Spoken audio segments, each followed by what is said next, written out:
اللہ الرحمن الرحیم۔ سنن دارقطنی صفحہ نمبر 336 جلد اول۔ حضرت سمرہ بن جندب رضی اللہ تعالی عنہ کہتے ہیں، حفظت سکتتین من رسول اللہ صلی اللہ علیہ وسلم فی الصلاۃ، میں نے نبی اکرم صلی اللہ علیہ وسلم کی نماز میں 2 سکتوں کو یاد کیا، یعنی 2 مرتبہ آپ خاموش ہو جاتے۔ نمبر 1 سکتہ اذا کبر الامام حتی یقرأ، جب امام تکبیر کہتا، قرات کرنے سے پہلے پہلے تھوڑی دیر خاموش رہتے، یعنی ثنا پڑھنے کے لیے۔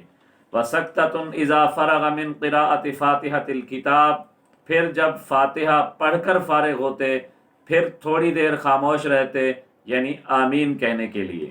اس سے معلوم ہوا کہ نبی اکرم صلی اللہ علیہ وآلہ وسلم نماز کے اندر ثنا بھی آہستہ پڑھتے تھے، آمین بھی آہستہ پڑھتے تھے، تو ہمیں بھی ثنا کی طرح آمین بھی آہستہ کہنی چاہیے۔